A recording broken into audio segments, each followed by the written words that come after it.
unfortunately, I feel like we're going to go through a time where the defendants are going to look a lot like women who, have lost their right to choose what they want to do with their body. And we're in a time now, literally this week, where that was made a little more concrete, and where I think it's going to become scarier to become a lawyer as a professor and teaching a criminal justice program when this is the case.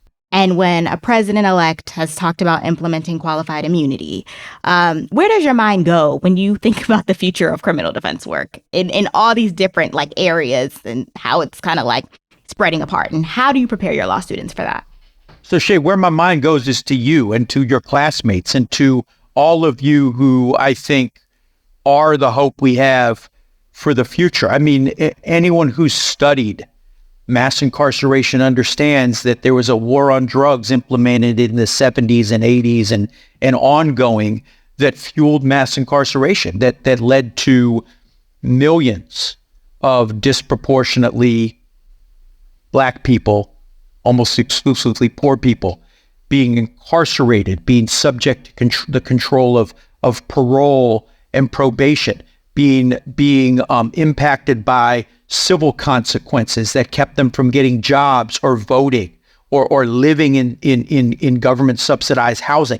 So I think that the war on drugs led to the first wave of mass incarceration. I worry very much that the Dobbs decision that criminalized reproductive choice, we are going to see a new wave of mass incarceration as prosecutors begin to criminalize the choices that women make, but also the choices that family members of women make when it comes to maybe taking them to a healthcare facility or helping them get access to a morning after pill, right? The ripple effects of prosecutions based on pregnancy-related crimes could be a new wave of mass incarceration, and I think you're insightful to recognize that women are squarely in the crosshairs of that. In other walks of the criminal legal system, women are disproportionately increasing their representation in the criminal legal system.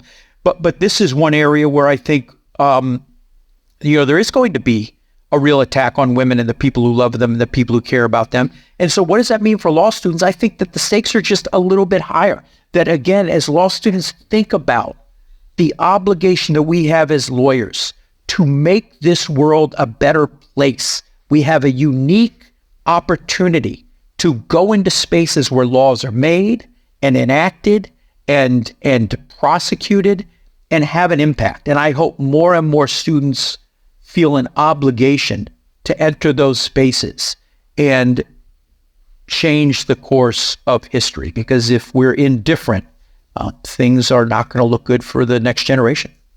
How are you preparing your Gideonites for that? Like the people who are currently in the role and ready to serve these clients?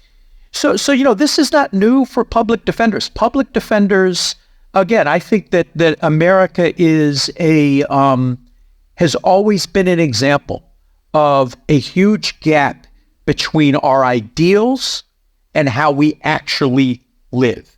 And nowhere is that seen more visibly than in the criminal legal space. So public defenders, since public defenders came along, were in spaces where there were attacks on democracy. There were attacks on rights being applied to people that public defenders represented. So public defenders have always had to work on resisting attempts to undermine democratic ideals, constitutional rights, constitutional principles.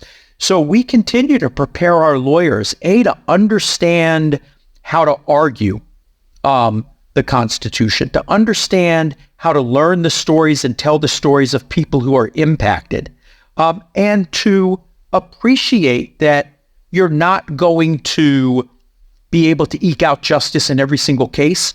Don't let that defeat you. Find strategies to keep moving forward. And if you're doing that and your colleagues are doing that across the country and you're all making gains, even if incremental, you're making a difference. We are all part of an ongoing process.